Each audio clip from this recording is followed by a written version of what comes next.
కారణం ఏం జగన్మోహన్ రెడ్డి గారు? మీరు చేసిన పాపం కదా. మీరు అధికారంలో ఉన్నప్పుడు నువ్వు, ధర్మారెడ్డి, సుబ్బారెడ్డి, వైవి సుబ్బారెడ్డి, కరుణాకర్ రెడ్డి మీరందరూ కలిసి గూడుపుటాన్ని చేసి తిరుమల పవిత్రతను భంగం కలిగించింది నిజం కాదా? అసలు ఆ టెండర్ డాక్యుమెంట్లు చూపించావు, ఇంత కట్ట చూపించినావు. సుబ్బారెడ్డి వచ్చినాక ఏం సుబ్బారెడ్డి గారు బుద్ధుందా లేదా నీకు? టెండర్ డాక్యుమెంట్స్ లో ఎందుకు మార్పులు చేసావని చెప్పి అడిగావు నువ్వు? ఎందుకు మోడిఫికేషన్స్ చేశారు? అదే అడుగుతున్నా. సుబ్బారెడ్డి గారిని అడగాలి కదా నువ్వు. బోర్డు చైర్మన్ గా నిన్ను పెడితే ఎందుకు మోడిఫికేషన్ చేసినావు? గతంలో ఎప్పటి నుంచో వచ్చిన సాంప్రదాయాన్ని మేము కొనసాగించామని చెప్తున్నావు. ఎప్పటి నుంచో వచ్చిన సాంప్రదాయం మీరు కొనసాగించరా? ఎప్పటి నుంచో వచ్చిన సాంప్రదాయాన్ని మీరు కత్తిరించారు జగన్మోహన్ రెడ్డి గారు. తెలుసుకొని మాట్లాడయ్యా. ఎవరో రాయిస్తారు, చదివేది కాదు. ఎందుకు ఇలా అబద్ధాలు చెప్తావు చెప్పు?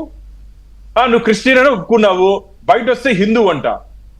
అదేందో నాకు అర్థం కావట్లా. ఇంట్లో ఇల్లాలు అదే సినిమా ఉంది, అట్లా కాదు నాయన. మా హిందుత్వం అంటే తెల్లారితో లేచి ఇంట్లో పూజ చేసి దేవుడికి దండం పెట్టుకొని బొట్టు పెట్టుకొని మా పండగలు వస్తే ఇంట్లో హారతి ఇచ్చి హిందూ దేవతా విగ్రహాలు ఉండే గది ఉందని ఇంట్లో చెప్పు.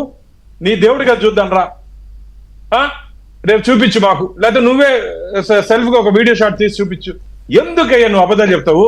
మా అందరికి తెలుసు, మీ నాన్నగారు, తాతగారు వీళ్ళందరూ ఇంతకుముందు వెంకటరమణరెడ్డి అన్న చెప్పినట్టు ఎప్పటి నుంచో మీరు మారిపోయారు కదయ్యా. ఇంకెందుకు బుక్కాయించుకుంటారు? కేవలం హిందూ ఓట్ల కోసం, హిందూ ఓటు బ్యాంకు కోసం నువ్వు తిరుమలకు వచ్చి డ్రామాలు ఆడుతున్నావు అని చెప్పి శ్రీవారి భక్తులు భావిస్తున్నారు. నిన్నెక్కడో ముంచారంట. ఆడాడో ఆయన స్వామి, స్వరూపానంద స్వామి. నువ్వు భారతదేశంలో ఉన్న అన్ని నదుల్లో మునిగినా సరే నువ్వు చెప్పే మాటలు నువ్వు హిందువుగా మారావంటే మేము నమ్మము. హిందూ సమాజం నమ్మదు. అబద్ధాలు చెప్పొద్దు జగన్మోహన్ రెడ్డి గారు. ఈ రోజు ఒకటే అడుగుతున్నాం మేము. నువ్వు డిక్లరేషన్ చేసేదానికి భయపడి నువ్వు రాలేదు. ఇక్కడికి వస్తే తప్పనిసరిగా డిక్లరేషన్ చేసి తీరాల్సిందే. ఎందుకంటే నిన్న మేము కూడా ఎగ్జిక్యూటివ్ ఆఫీసర్ టీటీడీ గారిని, ఈఓ గారిని కలిసి చెప్పడం జరిగింది. ఎవరైనా సరే XYZ నాన్ హిందూ వస్తే తిరుమలలో ఉన్నటువంటి సాంప్రదాయాన్ని ఇప్పటి నుంచైనా పాటించండి. గతంలో ఎవరికో భయపడి చేసిన సాంప్రదాయాలు ఉన్నాయి. కాబట్టి జగన్మోహన్ రెడ్డి కేవలం ఇక్కడికి వస్తే డిక్లరేషన్ మీద సైన్ చేస్తే తన సొంత ఆయన ఏం నమ్ముకున్నాడో అర్థమైంది కదన్నా. నమ్ముకున్నాడో వాళ్ళ దగ్గర నుంచి వ్యతిరేకత వస్తుంది. భవిష్యత్తులో వాళ్ళ దగ్గర నుంచి బెదిరింపులు వస్తుంది.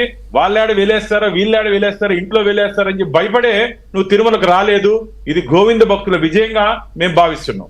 రైట్, ఒక్క నిమిషము.